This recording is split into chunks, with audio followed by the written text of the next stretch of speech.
Good morning, my dear students. I hope you are safe and secure at home. Welcome back to our Social Studies Geography online class. Let us revise third lesson, Production and Employment. Third chapter, Production and Employment. What is GDP that is being talked about? What relation does it have with the sectors of the Indian economy? Let us once again revise sectors of economy. Indian economy can be classified into three sectors: primary sector, secondary sector or industrial sector, and service sector. So, primary sector, agriculture and related activities such as fishing, forestry, mining, where nature has dominant role in the production process. That is agriculture sector or primary sector. Second one, industrial sector, manufacturing process and other industries, where the goods are produced by the people using tools or machines. Third one, service sector. So, activities that do not directly produce a good but provide service that are required in production and other services for people. Those activities that do not result in a good but provide services that are required in production and other services for people. So, three sectors. Next, classify the occupations under agriculture, industry and service sectors. Here example given, occupations and classifications. Tailor. Tailor belongs to service sector. Reason is provides his service by stitching clothes. Next, basket weaver. Basket weaver belongs to industrial sector, small cottage industries. Next, flower cultivator.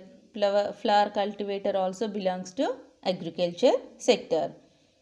Reason is growing variety of flowers and manure and cultivating. Next, milk vendor. Milk vendor belongs to service sector.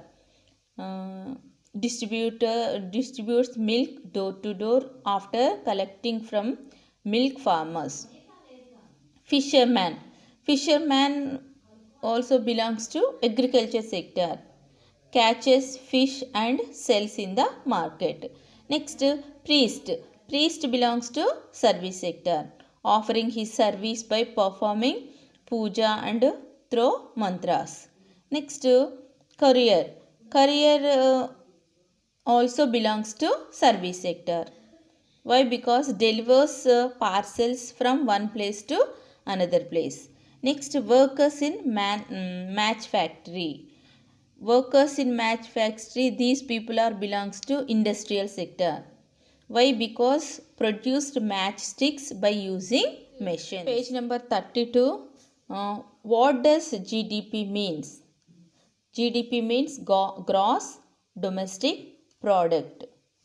So the value of final goods and services produced in each sector during a particular year provides the total production of sectors of that year, and sum of production in the three sectors gives what is called gross domestic product.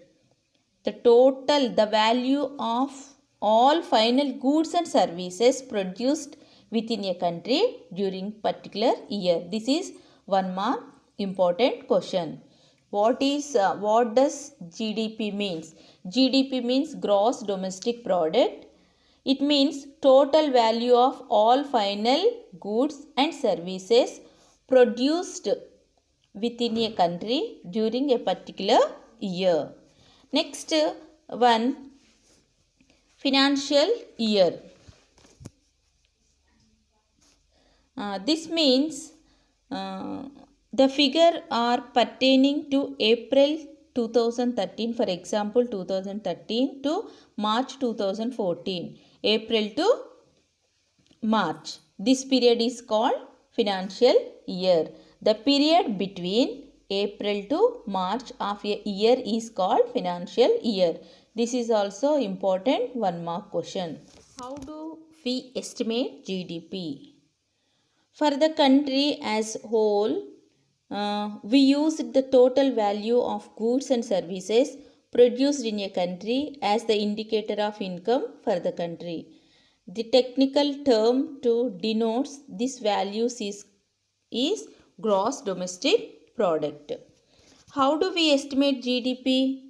GDP records the market value of all final goods and services produced, and GDP records all public and private consumption, government outlays, investments and exports, less imports that occur with a definite territory.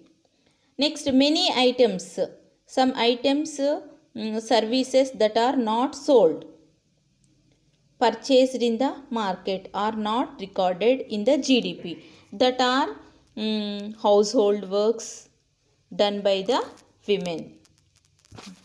Even the good becomes final if it is not used further in production goods to be sold. This is called final goods. What is meant by final goods and services? What is meant by final good?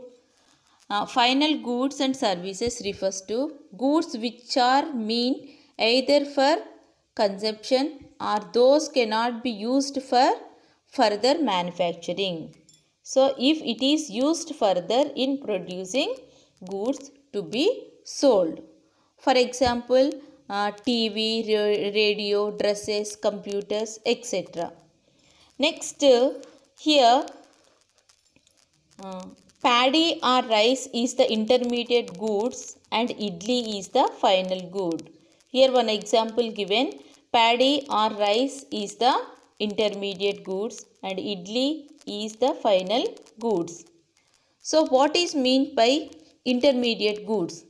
Intermediate goods means those goods and services which are used for producing final good. For example, paper, picture tubes, etc. Here paddy is intermediate group, paddy and rice is the intermediate good, idli is the final good. There are more people in agriculture, but everyone may not be fully occupied. If a few people move out, production will not be affected. In this way, more number of people are engaged than required in agriculture. This is called as disguised unemployment. Disguised unemployment is 1 mark important question. Disguised unemployment means a situation where people do not work to their full capacity. People do not work to their full capacity. This is called disguised unemployment. Chapter important topic, organized and unorganized sector employment in India. What is meant by organized and unorganized sectors? Organized sector, the sector registered and follows government rules and regulations having employees and employers union is called organized sector.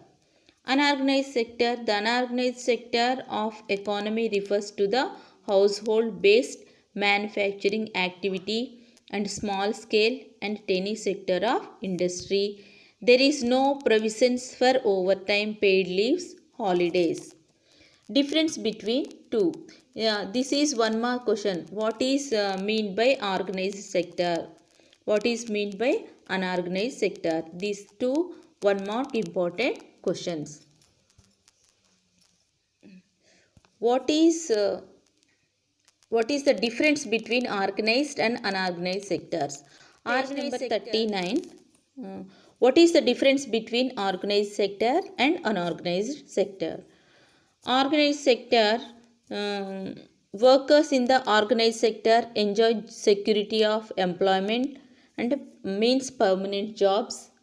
They are expected to work only for a fixed number of hours. For example, 8 hours. If they work more, they have to paid overtime by the employees. They also get several other benefits from the employers.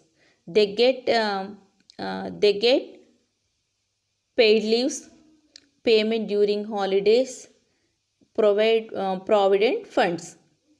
So, if they other benefits from the employees means medical facilities, school facilities, etc. These all are. But unorganized sector, there is no provisions for overtime, paid leaves, holidays, leave due to sickness, etc. Employment is not secure. People can be asked to leave without any reason. So, difference between two: organized sector people have rules and regulations made and followed, but unorganized sector there are rules and regulations but these are not followed. Organized sector people's salaries are paid on Basic Wages Act, but unorganized sector people wages are low and irregular paid. Organized sector people have workers enjoy security of employment. Here unorganized sector people employment is not secured. Organized sector people employee cannot be forced to leave the job without any reason, but unorganized sector people workers can be asked to leave the job without any reasons. So, but organized sector they constitute 88% of employment, contribute 50% to GDP, but unorganized sector gives employment to 92% but contributes only 50% to GDP. In this topic, one more important question. Give examples for unorganized sector. Agricultural laborers, small and marginal farmers, shop keepers and artisans like weavers, blacksmith, carpenters. These all people are belongs to unorganized sector. This is one more important question. Hope you all understood the topic. Write 1 mark and 2 mark important questions in this topic. Thank you.